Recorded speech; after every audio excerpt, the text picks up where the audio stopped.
Hello, and welcome to the Fresh Air Sci-Fi Show. I'm Joe, And I'm Dave. and tonight we are going to be discussing another thought experiment. And today we are going to be discussing Mary's Room. Now, Dave, do you want to take away what Mary's Room is about? Yeah, it comes from Jackson's 1982 paper Epiphenomenal Qualia. Hang on, I've got it written here. Yeah, Epiphenomenal Qualia. And it's a philosophy of mind experiment and also to do with physicalism. It's an argument that shows physical facts or attempts to show that not all facts are physical facts. And let me call it up here. So, I mean, just before we go into that, just explain quickly for anyone who's not aware what physicalism actually is. Okay, physicalism is the idea that all facts about the universe are physical facts. There is nothing over and above the physical when it comes to the universe. So there's no supernatural, which, I tend to agree with. But it's also the idea that unless it's reducible to physical facts, then it's not a fact at all. Everything can be explained through scientific terms and things like that. Right. Okay, fair. I generally tend to agree with that mostly, but I don't think it's the only way to describe things. Right. Um, I'm, I think, while everything, like, take for example something like a hurricane. Mm-hmm. Now that can be explained solely in terms of the physical facts that go into it, how it, the physical properties, things like that. But when we talk about it, there's a kind of explanatory reductionism that can go on. So while it can be reduced to all these physical facts, we don't discuss it in terms of um, kinetic energy. We say it's windy, it's blowy, there's a lot of rain. We don't describe the physical facts of the rainfall. We describe it in terms of the phenomena. That's fair. Would you say though that the phenomena are a short way of describing those physical facts? Yes. Right. Fair. But the phenomena itself is a fact in and of its own right, so to speak. Cool. So let's get on with this thought experiment then and see how it tries to disassemble thoughts on a purely physicalist world. Okay, it kind of in Frank Jackson's paper, he kind of puts it in two parts. There's actually two thought experiments in there, um, and I'm. It usually starts with Fred's red thought experiment, which I will cover in a sec. And then it goes into Mary's room, but I think it sort of works the other way around slightly better, so I'm gonna do it the other way around slightly better. I'm gonna do it the other way around. And it will be slightly better. Yeah. Okay, so Mary's room thought experiment is this, and I've copied this straight from his thing. Mary is a brilliant Okay. scientist who is, for whatever reason, forced to investigate the world from a black and white room via a black and white television monitor. She specializes in the neurophysiology of vision and acquires all the physical information there is to obtain about what goes on when we see ripe tomatoes or the sky, or use terms like red, blue, and so on. She discovers, for example, just which wavelength combinations from the sky stimulate the retina, and how exactly this produces, via the central nervous system, the contraction of all the vocal cords and expulsion of air from the lungs that results in the uttering of the sentence, "The sky is blue." It can hardly be denied that it is, in principle, possible to obtain all of the physical information from a black and white television. Otherwise, the Open University would, of necessity, need to use color television. What will happen when Mary is released from her black and white room or is given a television monitor? Will she learn anything new or not? So this is, she'll experience color for the first time. So she understands all the thing about the wavelengths and things like that. But if everything is black and white to her, she won't necessarily have learned the physical facts more, but she'll have an additional experience of actually seeing the color and things like that. Yeah, so she'll know what it's like to experience red. She'll know the phenomenological aspect of red, which you cannot learn from merely from looking at the physical facts. And would some argue that the experience is a physical experience in itself? Well, it is. It comes from within physical, but it's a phenomenological experience, isn't it? It's rooted in the physical world, obviously, but it's not necessarily what we mean when we say physical facts. It adds an additional layer to it, doesn't it? So it's basically our mind adds an additional layer of processing that may not be completely tied to these physical facts. Yeah. If we think about Thomas Nagel's argument, what it's like to be a bat, um, we can learn everything, all the physical facts about a bat, all of its physiology, all of its biology, and everything like that. But could we ever truly know what it's like to be a bat, what it feels like to be a bat? No, no. Again, that's back to the actual experience of it. I mean, you could even go. A, it's I can't ever know what it's like to be you. Really, there's certain things that we could experience and have the same experience, but even then, we don't know if we're actually interpreting it in the exact same way. If I was to pick up this glass and have a drink, I like the flavor, but you might not. So you're having a different experience of the exact same thing to me. Yeah, and would the neurophysiology be different between us that creates that different experience, or would it be the same? Like our brains are mostly the same, so when we see something, but there are people who have the same neurophysiology that might see red slightly different for whatever reason. Yeah, and I suppose ultimately we don't really know if everybody does actually see things like color in the exact same way, because we can't really put our our brains into attached to someone else's eyes. So yeah, we don't even know if our individual experience of things that we all agree on, like red is red, and for a non-colorblind person, obviously. But yeah, yeah, interesting. So that would indicate that there is obviously something a little bit more. But would someone then make an argument that that's still physical stuff happening in your brain? Yeah, um, but again, okay, the idea behind this isn't that stuff isn't reducible to physical activity in the brain creating these experiences.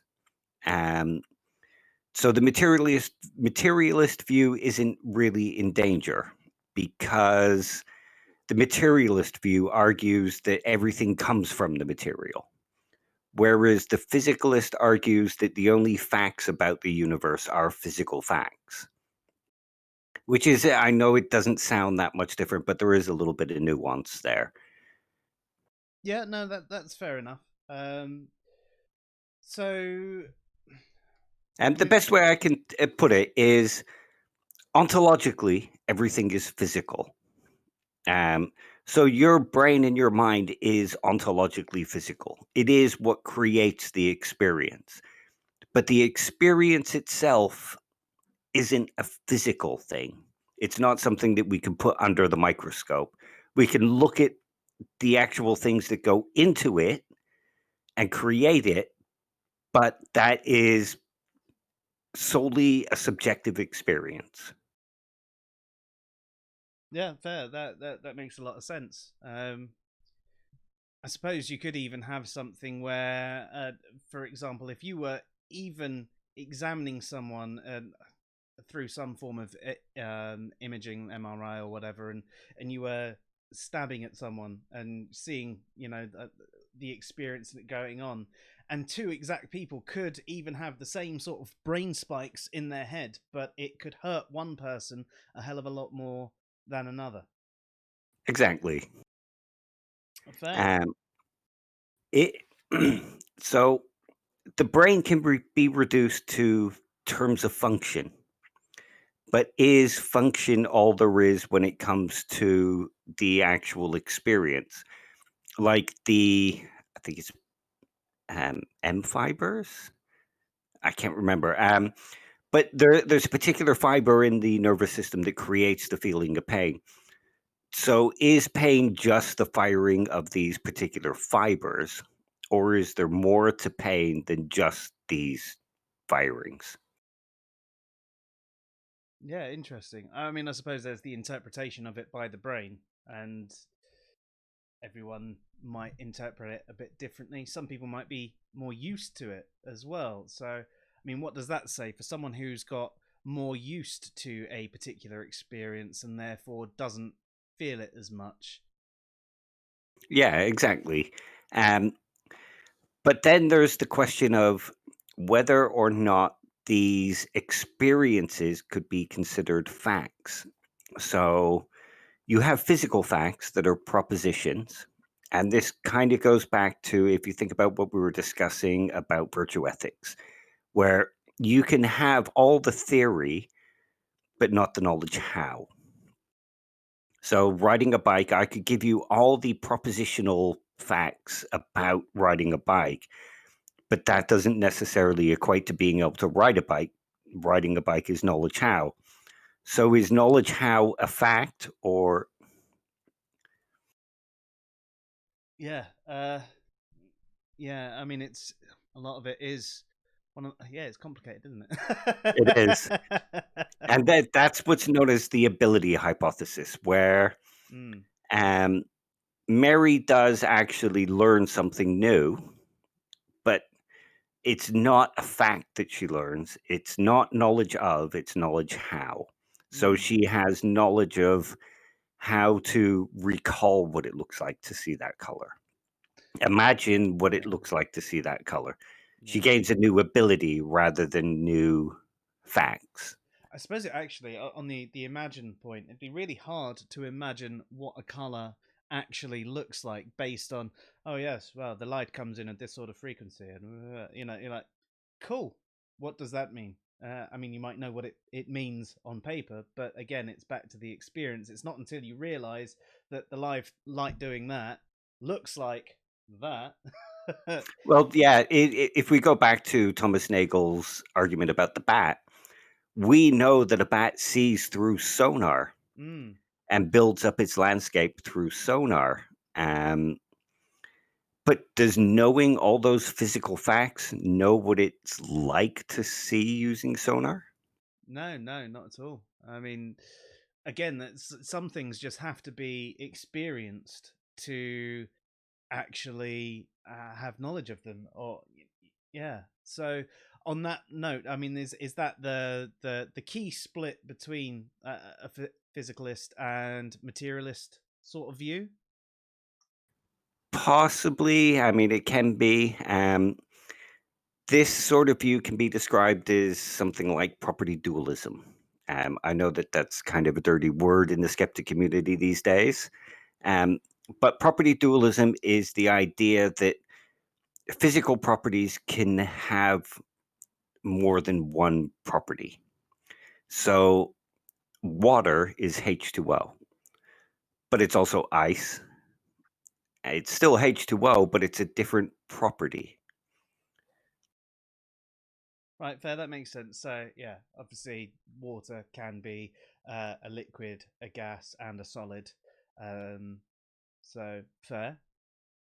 Yeah, they're still made up of these same things. There might be slightly different properties involved, physical properties, but we describe them at a sort of higher level.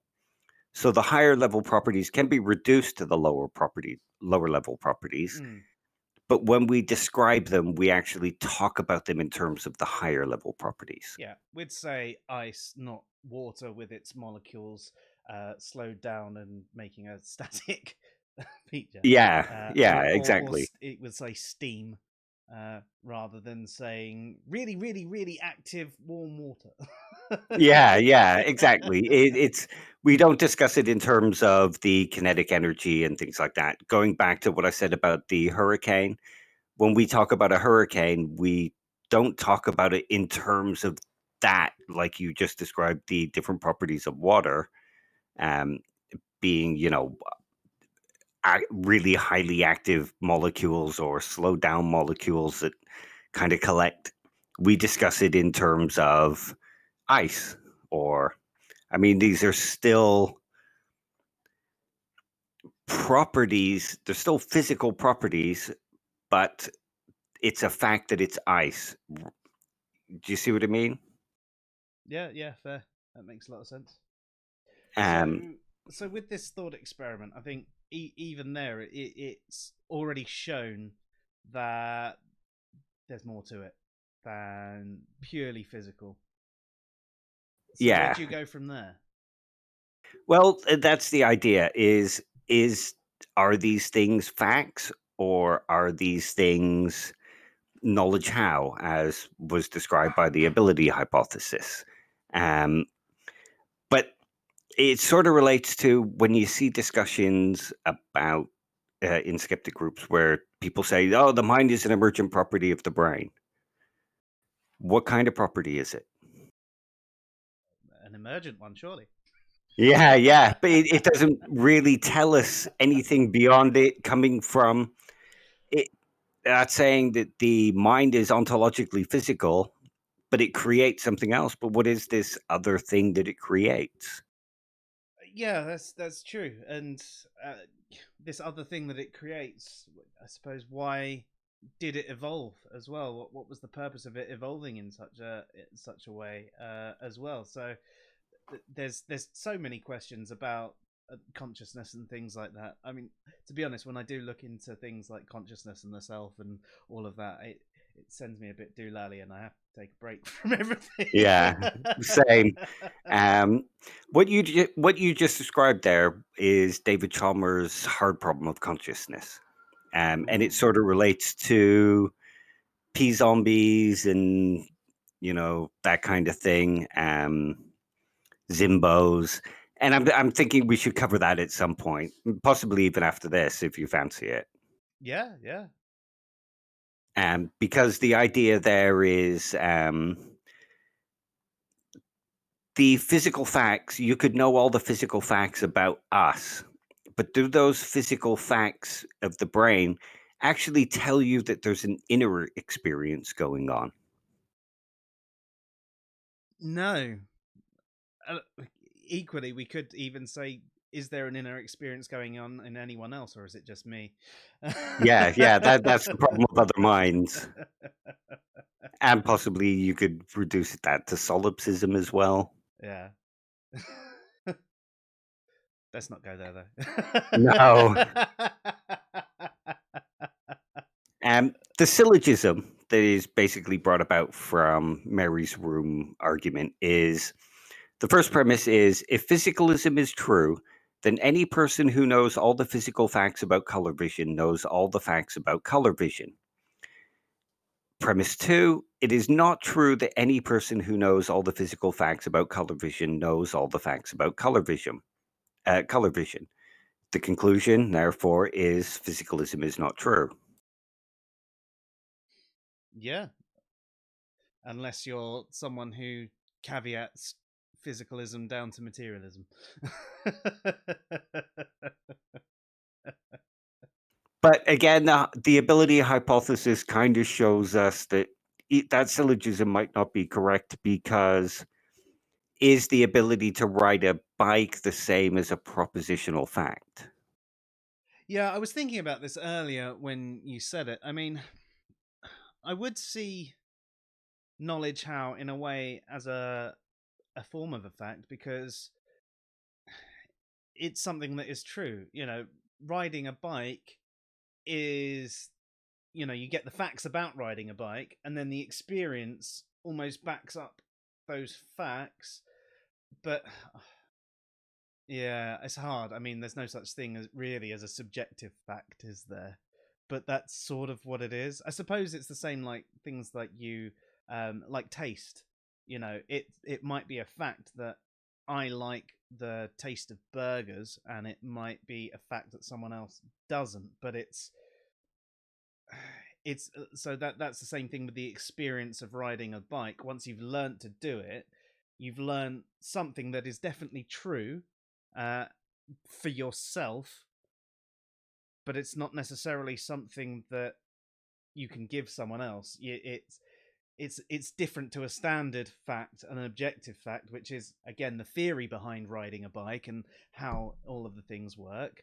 So yeah, I suppose that's in my mind how I'd separate them. I don't know if that's the correct terminology or not, but that's sort of how I'd say it. Yeah. I mean, you could say, um, I can ride a bike is sort of a proposition because it's a statement that's true or not. You can ride the bike, but your ability to ride a bike might not be a fact because it's not necessarily propositional, but it's still a fact that you can ride the bike. It's just the experience itself isn't a fact. So seeing red, it's a fact that you can see red or a fact that you have experienced red, but your actual experience isn't a fact as such. It's an experience. Yeah, no, I'm down with that. Yeah, cool. So physicalism might not necessarily be debunked by this because we can separate it out into two different types of things. Martine's just popped in saying Brits can't ride bikes to save their lives. It's a lie. I'll have you know, everyone in London is very good at drunk riding a bike. Thank you. Yeah, we don't live in a country where bikes are just left around free for us to ride around on, you know. Yeah, well, in London though, you do actually have the pay bikes, the Boris bikes as they're called, and Oh, I actually didn't know that. yeah, and they've started popping up in places like Bournemouth and stuff like that. So there's basically they're locked in. You put your money in for whatever, and you take the bike and you just have a free ride. It's actually quite a good idea. Although cyclists around London with how busy the traffic is a nightmare, and perhaps they should do something like that a little bit. You want to race me, Martine? Do you? Feel free. You'll win. I am fat and have bad knees, but I'm up for it. All you need to do is buy yourself a plane ticket and get your ass over here.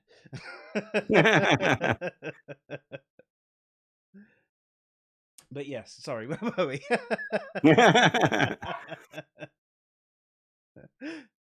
Yeah, so the question kind of becomes, are there facts over and above physical facts? And personally, for me, I would say yes. I would say that they can be reduced to the physical properties, but they're not necessarily the physical properties themselves. Not in terms of explanatory power. Yeah, that's fair. I mean, I think that's why going on to a different topic, which I'll try not to segue too much into, that I feel that the mind itself is a sort of an X factor. It might be able to be reduced to what's going on physically within the brain, but I think there is a certain bit of uncertainty with it and what it processes and how it processes and what goes on. I mean, if it was, then surely everyone's experience of everything would be the same. And like you said with your thought experiment there, knowing the facts of color without seeing color, you'd know what that color looked like without having that experience. So Exactly. yeah, I think I agree with you there.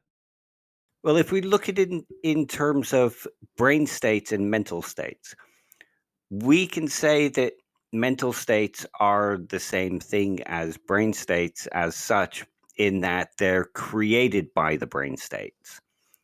So you can't change the mental state without changing the brain state, and you can't change the brain state without changing the mental state. Do you see what I mean? So we can reduce the mental state to the brain state, but can you reduce the brain state to the mental state? So by looking at the mental state, you can see how the brain state might be through imaging or what have you. But if you looked at the brain state, just the physical facts of the brain state, could you reduce that to what that individual is feeling? You might be able to say he's in pain, but you couldn't say what that pain feels like. No, no, definitely. At least not with current technology. Hey Opie, how you doing? Hey, Opie. Yeah, he's switched his account. Ooh, is this for your YouTube channel that you're going to be doing, bud? Ooh, nice Um, one. We should plug it.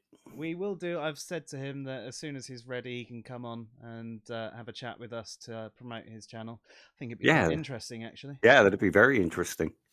And he asks, "Have we gotten to Qualia yet?" Well, Not that's exactly. basically, yeah, it's basically what we're leading to now in that qualia is the experience itself. Frank Jackson describes himself as a qualia freak. Nice. Yeah. Um, so the qualia is the actual experience itself. What we're talking about, the what it's like to see red is the qualia, the actual experience of seeing red. Mm. Um, So can the brain state tell us what that qualia is like? Yeah, no, I mean, definitely not with current technology or anything like that. I mean, could we one day in the future? I've seen enough sci-fi to be able to imagine that we could, but I generally don't know right now. Probably not. I mean, right now, probably not. Yeah, yeah. But go back to Mary's room thing where she knows all the physical facts, knows everything, but can she know what it's like to see red without seeing red? Can No, no.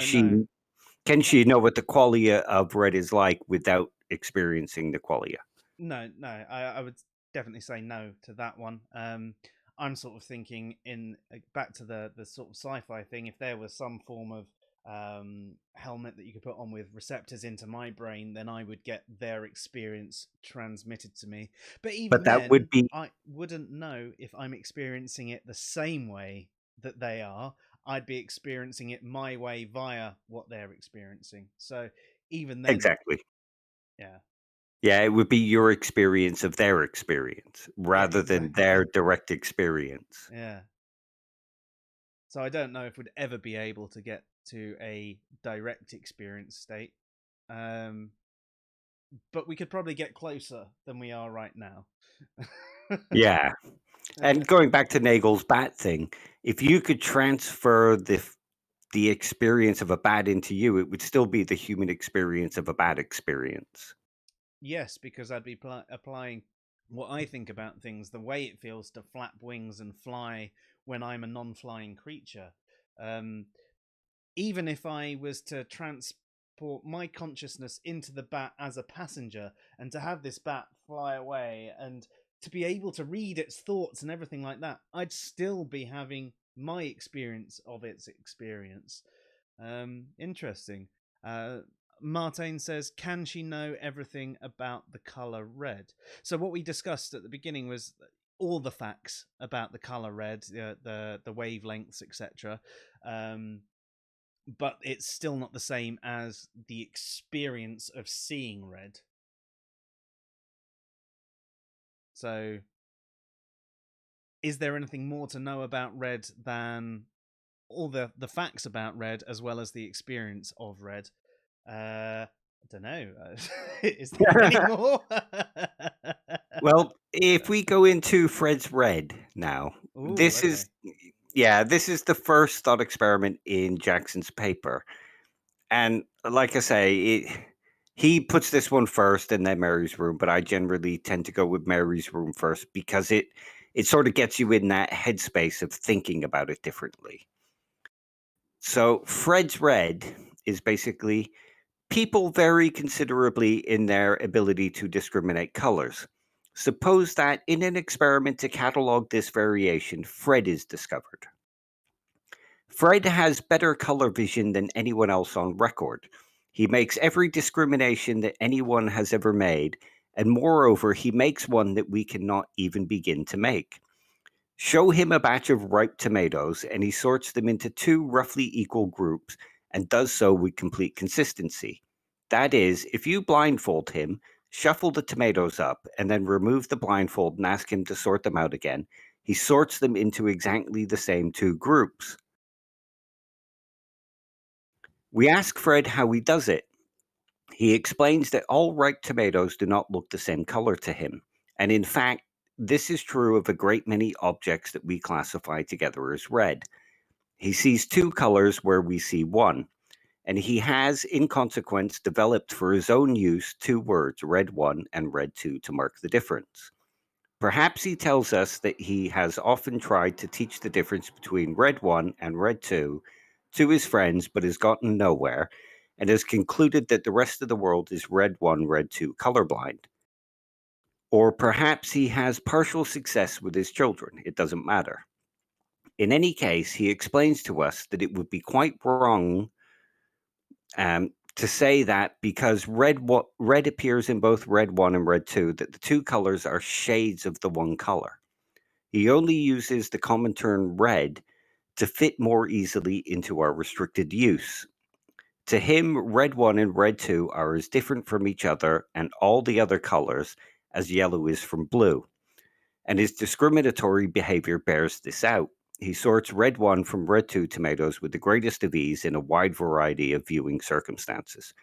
Moreover, an investigation of the physiological basis of Fred's exceptional ability reveals that Fred's optical system is able to separate two groups of wavelengths in the red spectrum as sharply as we are able to sort out yellow from blue.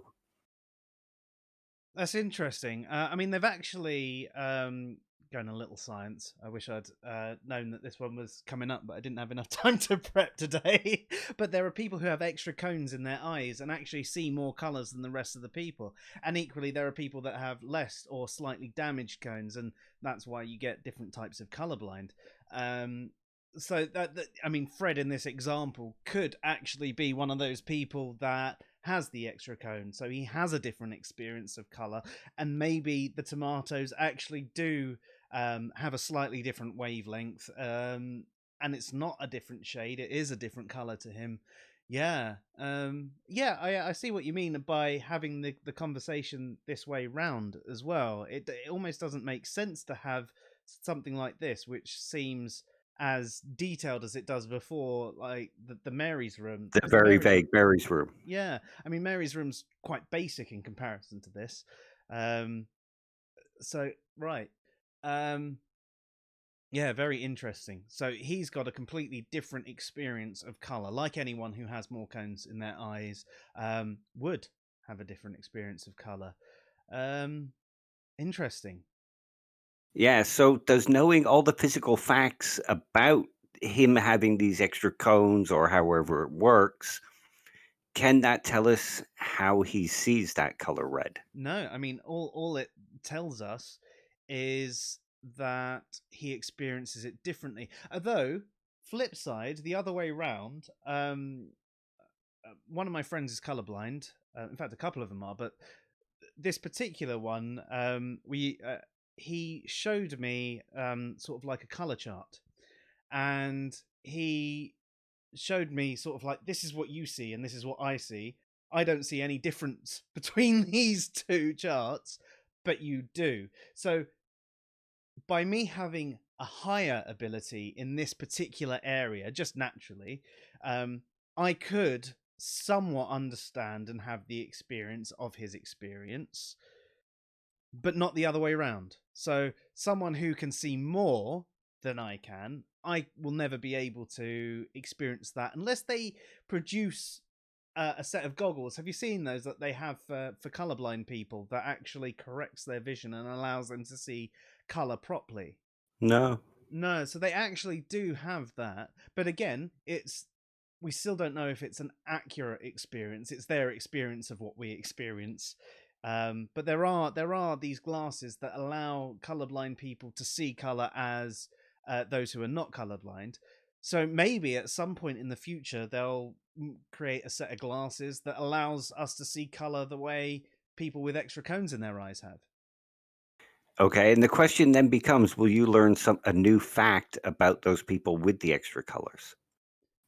So imagine if we could I'll have a new imagine experience. yeah, but you will also learn a new fact that this is how those colors look to them. Yes. Um, so one of the questions with the Fred's Red thing is if you could somehow replicate Fred's optical nervous system into your own, when you finally saw those differences, would you learn a new fact about Fred, about the world? Or would it be, as the ability hypothesis states, that it would just be knowledge how, not knowledge of? Again, this comes back to what we were saying about experience before. I would regard that as if we were to say like a subjective fact about it almost. Again, I know that's not the best term for it, but that's sort of how my mind wants to process It's it. understandable. Yeah. But yeah, no, it's interesting. So I suppose that sort of backs up the point. There is more than just the physicalist sort of view. Yeah. For me, I tend to go with everything can be reduced to physical facts, but not all facts are physical.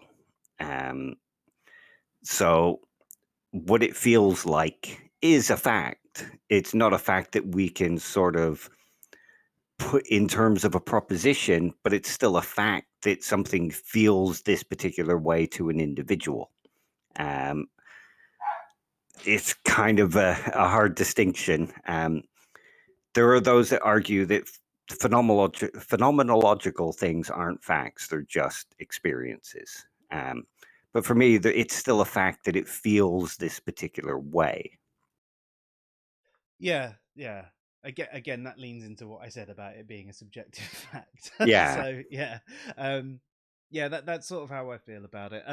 Opie says colorblind people can see contrasts better than us. They were used in Vietnam to find camouflaged enemy. One could say that we are contrast blind. That's an Yeah. interesting perspective, actually. Yeah. Yeah. Yeah, fair play. Um, Again, we don't have their experience of color. So like I was saying, even though my friend who was colorblind that showed me this chart, and he goes like, these two look the same to me, but I know they look different to you. um I still don't see his experience, so he might have had a very clear sort of line between this gradient, whereas to me it would have probably been a lot smoother. So yeah, interesting. Yeah. Well, here's another one to sort of complicate it that little bit more. That's Just what we because I like. like doing, yeah, just because I like doing these kind of things. If we look at the brain in terms of function, so feeling pain is a function. Um, the experience itself is a function. Now, if you think about a clock has a function, doesn't it?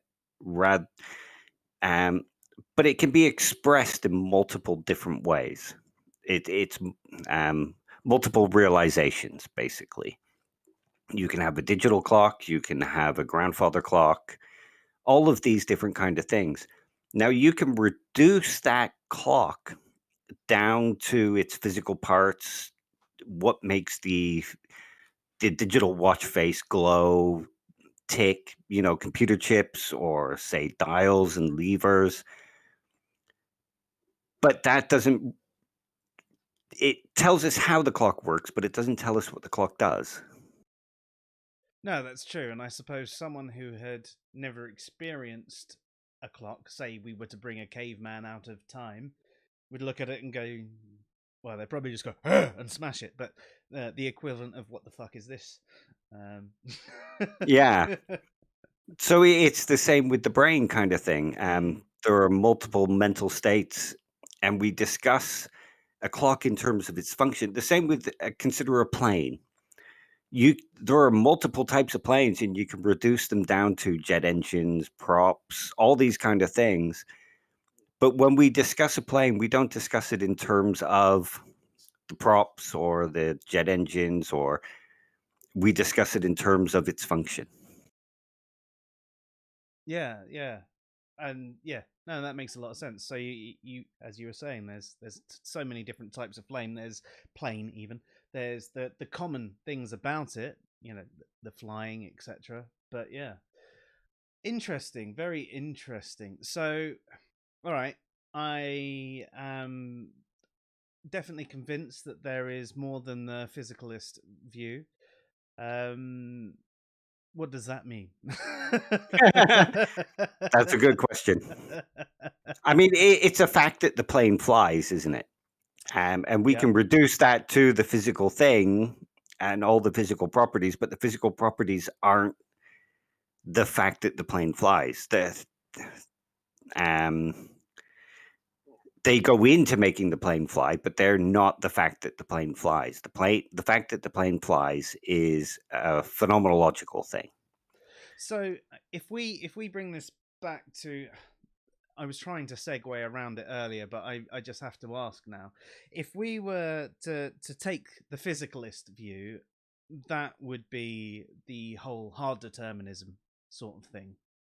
Um, so would we say that with a materialistic view, there is a little bit more room for at least some form of free will?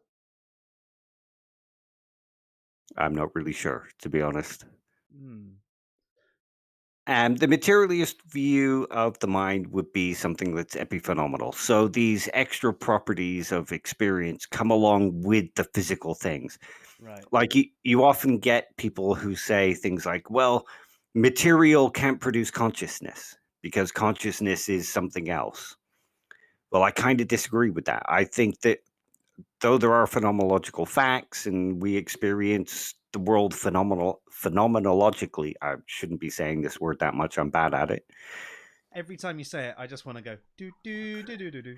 I, um, but I think all these things come along from the material to produce, like the function of the clock is produced by the material element. It's just that the clock isn't the material elements in and of itself. Okay, interesting. So, I mean, you mentioned there the materialistic view was epiphenomenological. Yeah. So, what view would give um, the mind a phenomenological sort of thing?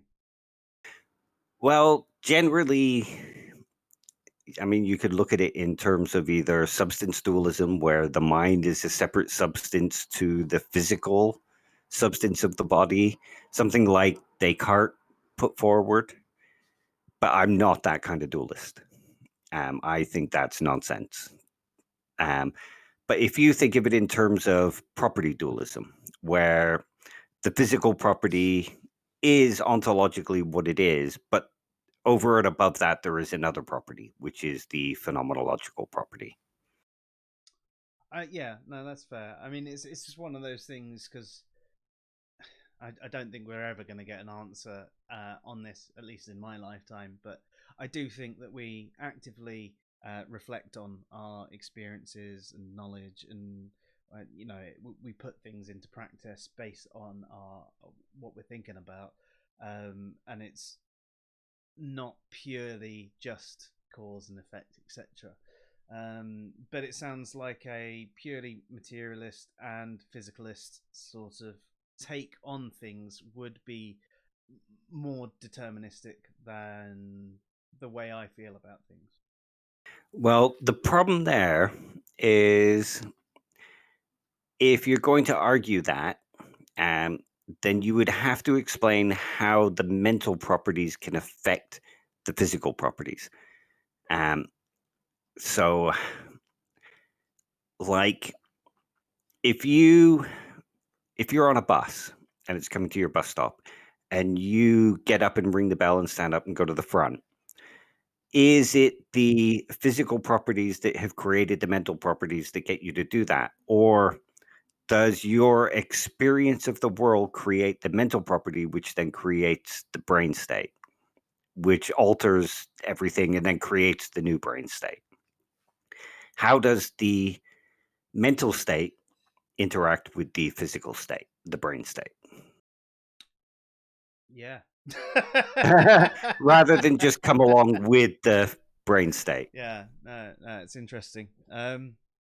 Something I need to think on more, really, than anything else. Well, yeah, I mean, the physicalist view is basically all cause and effects are physical cause and effects. Therefore, the mental is the effect of a physical cause rather than the cause itself.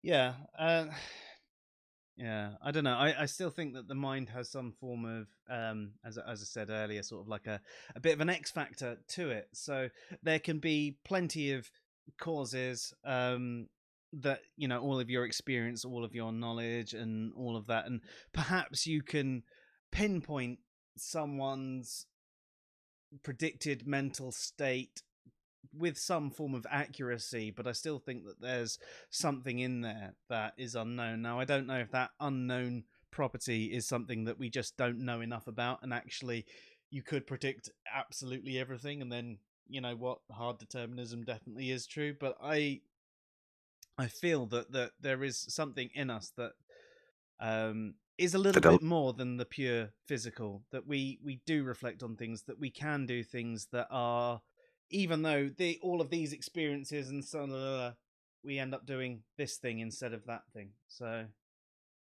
yeah, it's hard to say. I mean, I generally tend to go along with the compatibilist view, as you know. I'm not sure I could entirely explain how it works, but that's sort of the intuition that I get. But my intuition could be wrong, obviously. yeah, I mean, I think I do lean that way, but it's one of those conversations, the whole free will thing, that I think about it so much that I basically go and implode. Yeah, Whereas it's a bit different to. You know what? I just completely lost my train of thought. See, there you go. I mean, could we have predicted that would happen? We could have, because we could have tramadol and alcohol. yeah, exactly. But what if it didn't happen? We'd have just been really lucky. In some possible world somewhere. So Alan says the clock is an instrument for measuring time, but not time itself. The mind is the product of the brain, but not the brain itself. Yeah, that's pretty much, it's caused by the brain, but it's not the brain. Yeah, it's slightly different. Yeah. Hence why the brain states can be the mental state can be reduced to the brain state, but the brain state can't necessarily be reduced to the mental state. Yeah, it's intriguing. Oh, okay.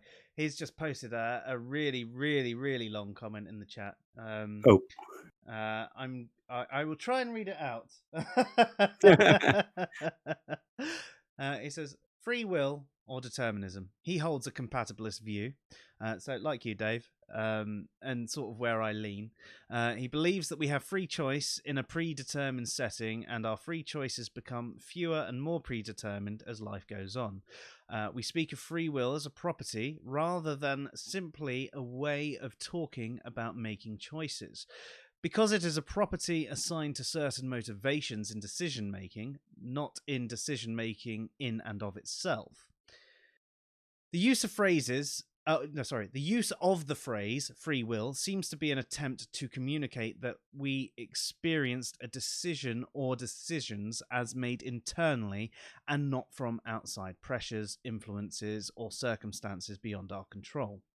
The decision or decisions may have still in actuality been made from outside pressures, influences, or circumstances, but this is not how one experienced such decisions.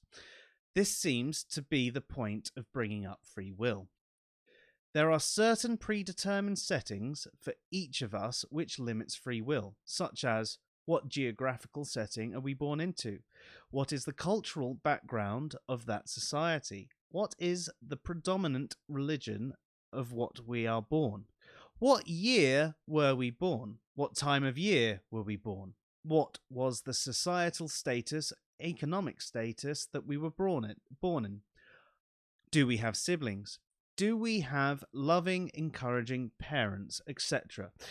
These things limit our free will, so our will is already limited and constrained by determined factors beyond our will or ability to choose. These questions only deal with our initial setting and circumstances. Then you have things that happen to us beyond our control: injury, sickness, captivity, torture, etc. These things are not determined by our free will, but this does not mean they were predetermined either. These things are neither predetermined nor free will, simply what occurred. I think we have really. What? Hang on. I think we have really is not. That bit doesn't make sense, but free choice. Oh, okay. So you're saying I think what we have is not really free will, but is free choice. We can choose A or B, Y or Z, but you will end up basically at the same place. I use the examples of choose your own adventure books or Telltale video games. You can make whatever choices you want to, but no matter what seemingly free choices you will make, you'll ultimately end up in the same place. That's kind of like that Black Mirror Bandersnatch thing I think you're getting to there. Then our free choice is also telescoping throughout our lives. Every choice we make excludes everything we did not choose. So your possible choices are continually being more and more limited. The variety of possibilities you have to choose from become fewer and fewer as life progresses. If I marry someone, that choice has eliminated the possibility of marrying someone else. Although, mate, you could get a divorce. I've lost my place. If I marry someone, yeah. If I freely choose to drop out of law school, I have excluded my choice of becoming a lawyer, etc. So my free will is limited not only by circumstances I was thrown into at birth, but also is limited further and further with each choice made through exercising my limited free will. So the longer you live, the fewer choices you have to choose from and the less possibilities there are to exercise your free will over. Psychologists also have found after we make the same choice in a certain situation or circumstances a few times, we will continue to make the same or similar choices in regards to that certain situation or circumstance. I suppose that's induction. From then on subconsciously. This ultimately means most of the decisions we think we are consciously making are actually decided subconsciously prior to our conscious decision. This also has a telescopic effect through repetition. So your life, more and more of your through your life, more and more of your decisions are being made subconsciously. If this is the case, then most of our decision making is not a product of conscious free will, but seems to indicate most decisions we make are predetermined subconsciously. So there is no actual free will, only free choice, but our choices become fewer and fewer throughout life. So if you live to be an old man or woman, your life will seem totally predetermined, which in a way is true, but still influenced by our choices. Maybe, on the other hand, it could simply be I simply had to say this about free will and I didn't have a choice in the matter. Yeah, potentially. That's basically how I look at it, to be honest. Yeah, and that does make a lot of sense. I think that the more of a blank template you are, the less causal factors there are, so that the freer your choice will be. Yeah. And hence why I lean towards compatibilism. It's not that we have this kind of libertarian free will where we can just choose whatever we want whenever we want. Yeah. There are, there are lots of factors that go into our choice, And as long as our choice isn't being bound by somebody else, we have a kind of free choice, Yeah. No, even that, if it is our lower processing that determines it. yeah. No, that makes a lot of sense, to be honest. I'll see you later, Opie. See you later, Yes. Opie. Have Thanks for yourself a joining good us one. again. Thank you for joining us. So Martin says, suppose I choose to deviate from my past choices, though, like be really random. I mean, you could. Uh, the whole thing with the libertarian free will is that there is no causal factors in that. So even though you've had this experience that all say that this is the best choice of action, you always just choose something random. That's a really bastardized version of it, but that's basically it, isn't it, Dave? Yeah, something like that. So yeah. Um you could, yeah, I suppose you could do that, but equally what caused you to deviate from your past choices? There's got to be something in there that you thought, well, hang on, this is a slightly different experience, so maybe this time I'll give this a go, even though it hasn't worked in the past. Maybe it will this time. There's got to be some sort of thing. But if you're saying to be completely random every single time with every single choice, that leans into that libertarian free will. And no worries, Alan. I apologize for fumbling there. It's really hard to read text when you're on a lot of painkillers.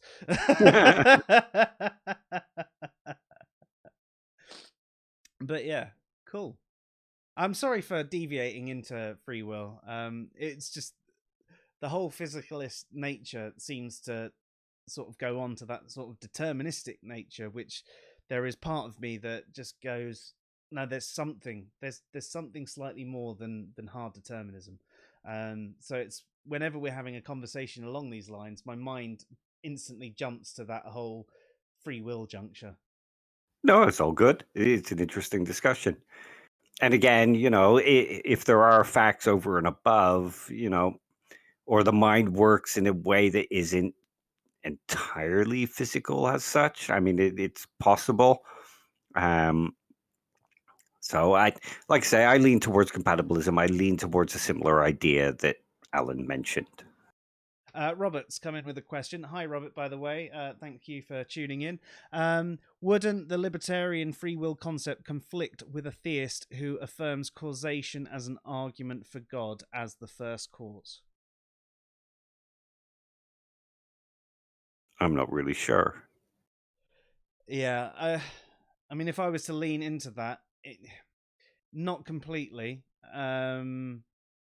Because the whole point of the libertarian free will would be now, not necessarily the first cause.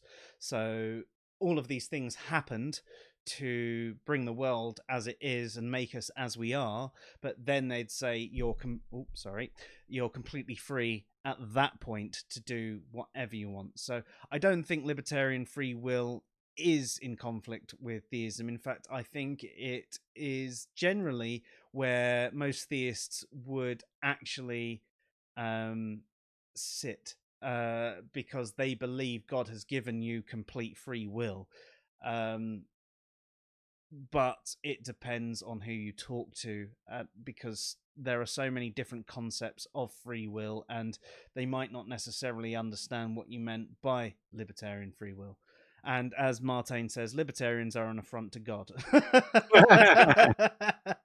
I mean, even among theists, there is discussion about exactly what libertarian free will is, really.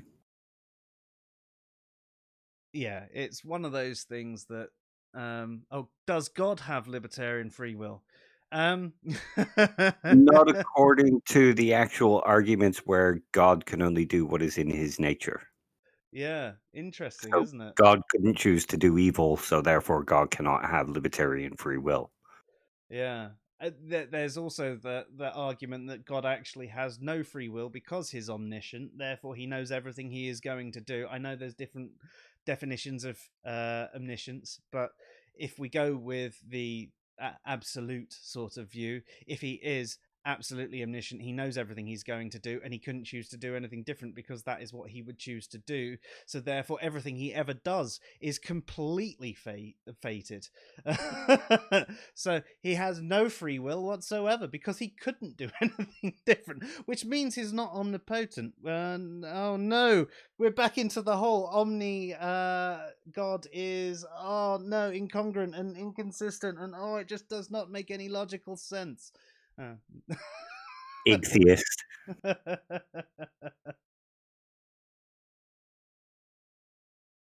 So yeah, I hope that answers your question, or maybe it needs to ask more.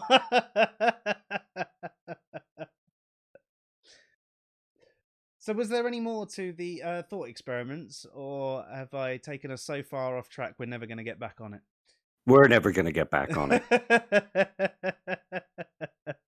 it? But that's pretty much mostly what I had to say. I mean, we could go deeper and deeper into it, but this is really just a quick discussion about Mary's room thought experiment and the kind of implications it can hold, and looking at the mind in a slightly different way. Yeah. Yeah, interesting. Martin brings up the free will of AI. I actually had a conversation on that the other day of and the truth is I'm going to phone a friend. um because it's an interesting one, because obviously you program the base code, but then the AI makes far more decisions that are not purely based on the original code that you gave it. So in some respects it is a form of intelligence like humans. However, is it still just making all of its decisions based on that? I think if we could get a true AI, then it would have the exact same amount of free will a human would. So, if you're someone who believes in hard determinism, then on both accounts, no. But if you're someone who is a compatibilist, then I reckon that it's the same for both. I reckon that the AI, if it's a true AI, the whole point is it's got as much going on in its mind as we do. But that's the best answer I can give you. However, I do have a friend who spends a lot of time looking into things like AI, and if you want, we can have a sci-fi show or even a fresh air podcast at some point and bring him on to discuss all these things. Wouldn't the AI be able to do more than a human? Potentially, yes, but that doesn't necessarily mean free will in that regard. Okay, yes, an AI could build itself a sort of plane and fly off, whereas and be the conscious pilot of the plane, whereas we have to build a plane and get someone to fly it for us. So it's a different experience, but I don't think that necessarily impacts the free will in the same way. It's just the execution of the free will would be slightly different in that regard. Okay, here's a question for you. Would it have qualia? If it's a proper artificial intelligence, I'd say yes. Would it have an inner experience where it knows what it feels like to be moved by Beethoven? It could do. Depends on the sci-fi you're watching. Westworld. Then definitely. Yeah. But yeah, just to bring it back to our discussion tonight, Yeah. Yeah. I was thinking another one about sort of Mary's room, a similar kind of thing. Imagine if a deaf person learned all the physical facts about what it was about how hearing works. Would that tell them how it feels to listen to Beethoven? Would they know what it No. would be like to hear? Yeah, no, it's interesting. I mean, you even see like the deaf people who experience sound through the vibrations, and they learn to dance to how the sound feels rather than how it sounds. Yeah. So yeah, no, very interesting. Now this is a topic that's actually really interesting. I hope we get some after we've posted it, some questions and things like that as well. Yeah, really interesting. I mean, like I say, I could expand on all this. I could create a presentation like we do for, like you were doing for the theism, atheism, and stuff. We could always do a presentation similar to that. No, that'd be really good. I actually do have one little bonus that I would like to give everyone, but I need to quickly nip to the loo because I can't hold it any longer. We'll get out there.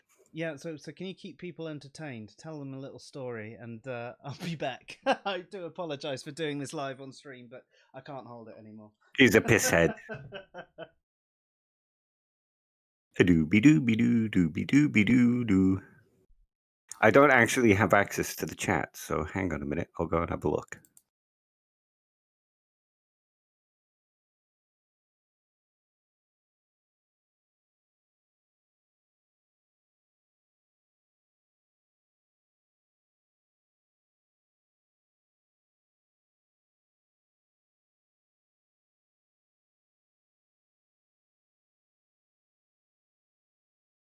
Oh, I see. Martine's on Twitch. Hello, I can see the Twitch chat now. Yeah, so if anyone wants me to go deeper into this, just let me know. I'm thinking for the next one, possibly go into Chalmers P. Zombie's argument and Daniel Dennett Zimbo's argument, if anybody fancies that. It'd be another thought experiment, but again, another quick discussion on consciousness and stuff like that. Ooh, yeah, baby. Deeper, deeper. But yeah, the philosophy of mind is an interesting thing.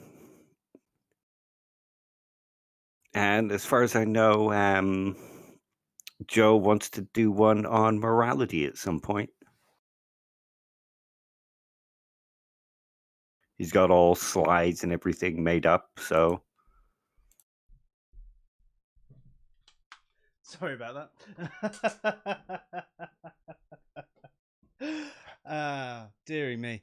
So I apologise for doing that. I haven't done it before, at least when we've been streaming. Get a bottle.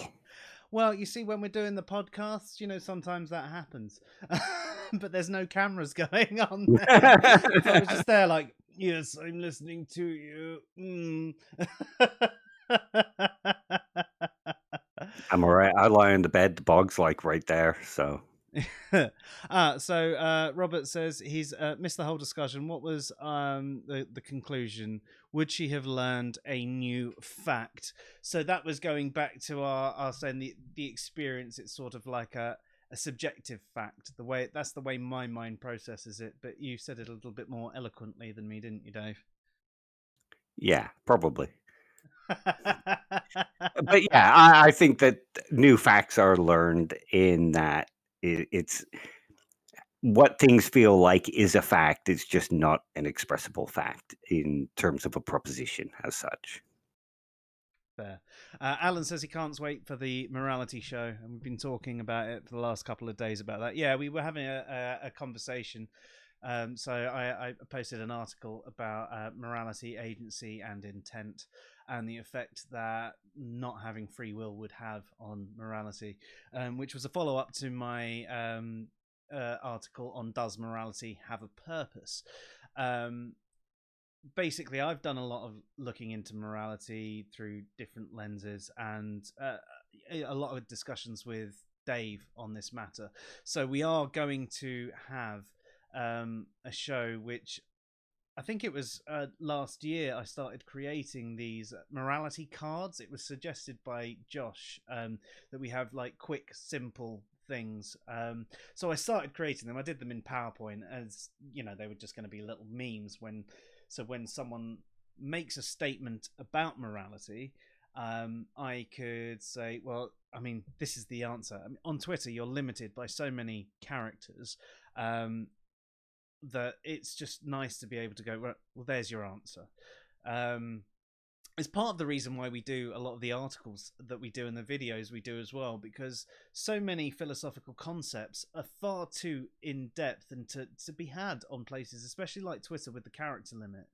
And it basically is going to be a review of the slides to see if that we need to change any of them and to have any of the make any changes and to address any objections that we have to it. Now, Alan, I meant to contact you on Facebook, but seeing as you're watching right now, I'll ask you if you would like to join us for that particular episode where I take people through the PowerPoint.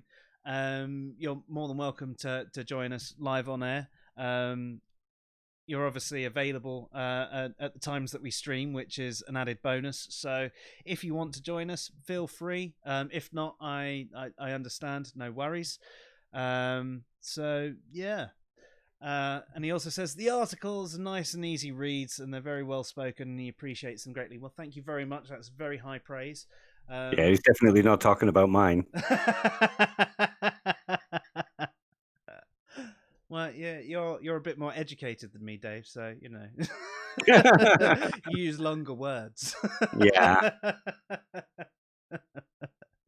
Yeah, I quite often ask you what you mean by certain bits, but that's great as well. I think there's in some respects nice to have that sort of variety because I always find myself learning new bits from your articles.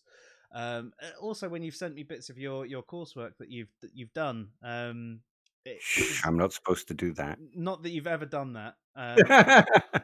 When you mentioned ideas that you might have had And written down and handed in as assignment. yeah. I'm sure nobody knows. It's not like you're with the OU, so. Well, Dave. Ah, no, You- but everybody should do a degree with the OU. They're awesome. yeah, it's really, really, really tempting. If I had the time and the money, I definitely would love to do something. Yeah, I mean, a lot of people as well. I mean, one of the neighbours just over there, she's been doing one on childcare and all that sort of thing, and she's absolutely fantastic. Everybody's loving the course; they're learning so much, and it's almost a better way of learning. And she's not necessarily someone that I would have thought of as technically minded. I'd have thought the OU was more for people who. Are happier behind a computer, but that's obviously a wrong interpretation from me because she's definitely more of that out there sort of person. But it's great that so many people can learn so much stuff just from doing like an OU course. And I think that might be the way a lot of unis will go in the future anyway, especially with things like the pandemic that's currently going on. Yeah. Lots of them are moving to online classes. I to be honest, I prefer it. Because I don't particularly like people, you know. But it's much easier because I can fit it around everything else and stuff like that. But I loved it so much. I've done an undergrad in philosophy, a master's in philosophy, and I'm about to start my computer degree. Yeah, that's awesome, isn't it? And eventually you're going to come back and get your doctorate in philosophy as well, aren't you? Hopefully. Probably not through the OU, obviously. Because with something like that, you need more of a physical location, access to Right. libraries, stuff like that. But I mean, that's a few years away. I still got quite a lot to learn before I can do a doctorate. Yeah, awesome. Well, the last thing I had to bring up tonight is one that I don't even know if I'm going to be able to do, because I mentioned I've had tramadol today, and it does send my brain a little bit bad about. But it's the tale of the black and white night, which seemed to be somewhat relevant because we were talking about a black and white room. Have I told you the tale of the black and white night, Dave? No, Ah. and I'm kind of getting worried now. Well, if you don't hate me now, you will in a minute. In a black and white universe, there's a black and white galaxy. And in the black and white galaxy, there's a black and white world. And on the black and white world, there's a black and white land. And in the black and white land, there's a black and white county. And in the black and white county is a black and white kingdom. And in the black and white kingdom, there's a black and white castle. And inside the black and white castle, there is a black and white king and a black and white princess. Also, in the black and white land, there's a black and white knight, with a black and white horse. And the black and white knight loved the black and white princess and wanted the black and white princess's hand in black and white marriage. So one day, the black and white knight worked up the black and white courage to ask the black and white king's hand, or the black and white king for his black and white daughter's hand in black and white marriage. So, the black and white knight gets on his black and white horse, and he travels across the black and white land. He goes over the black and white drawbridge, gets off his black and white horse, goes into the black and white castle, to the black and white hall, where he sees the black and white king, and says, "Sire!" "Yes, black and white knight?" "I love your beautiful black and white daughter. Please, may I have your beautiful black and white daughter's hand in beautiful black and white marriage?" So the black and white king thinks about it for a minute. "Well, black and white knight, I have heard of your black and white deeds in the black and white land, but I am not sure if you are worthy of my black and white daughter. So I have a task of thee, if thou will accept it." "Sire," said the black and white knight, "I will do anything you ask, for your black and white daughter is the most beautiful in this black and white land."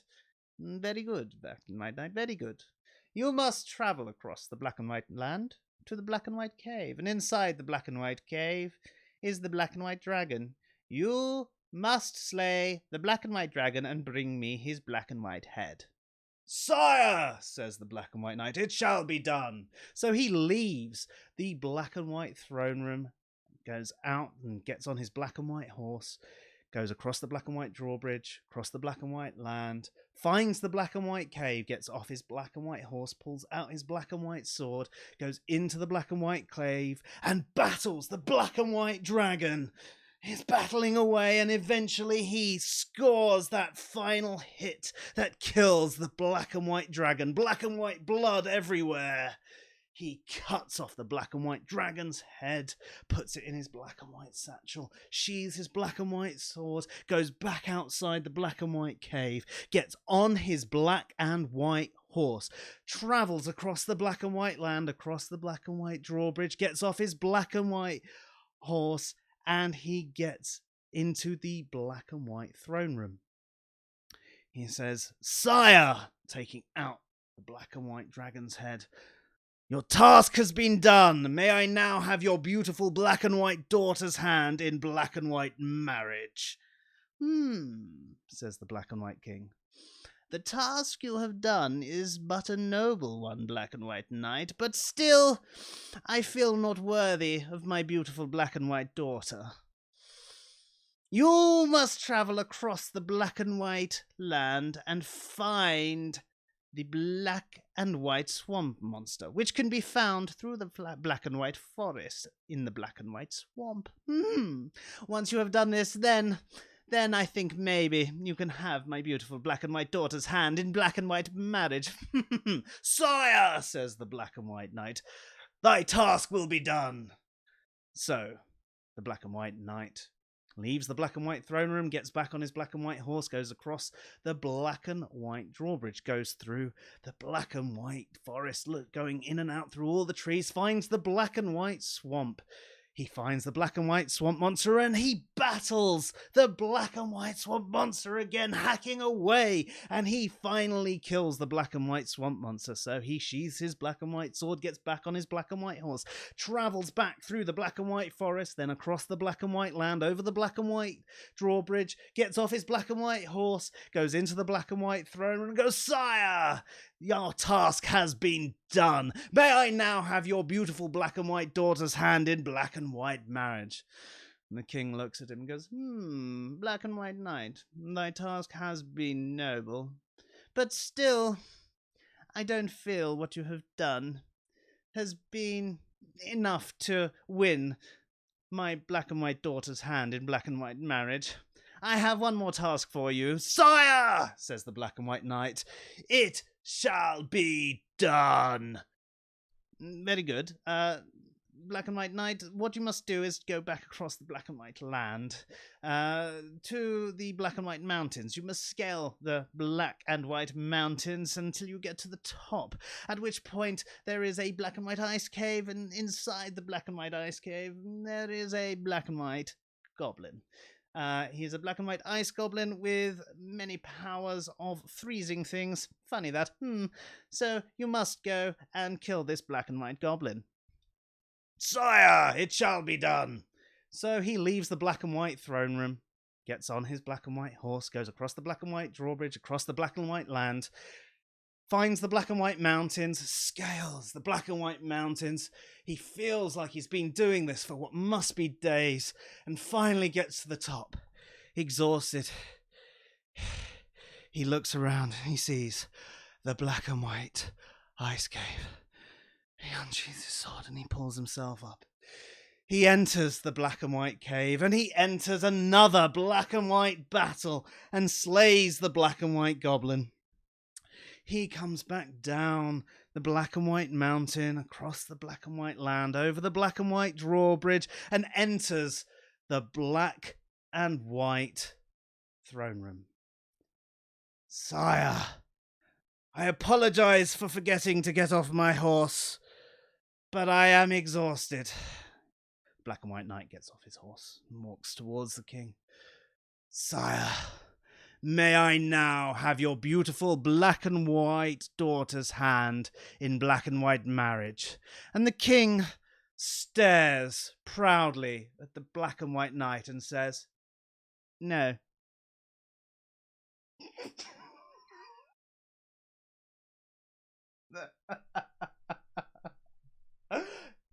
Look at his face. Bye.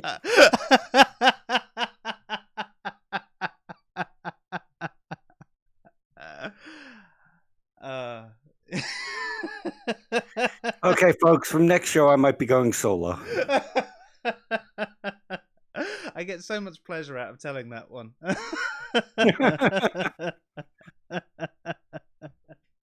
As Alan says, that story has some grey areas.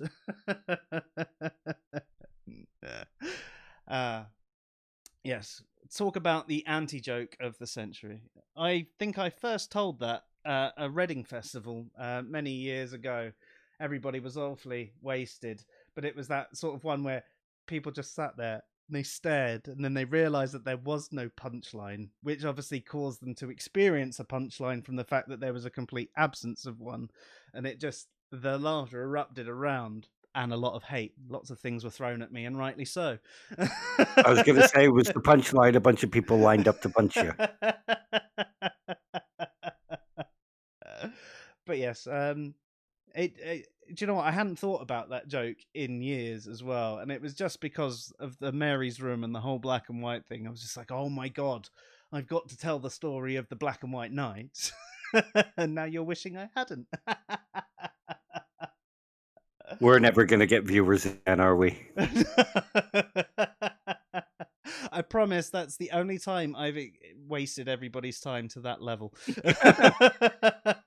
Yeah, usually it's me wasting everybody's time. At least Martin seemed to enjoy it. Right. Was there anything else that we had to discuss tonight, or are we pretty much done and wrapped up for the next stream? Yeah, no, that's pretty much done and wrapped up.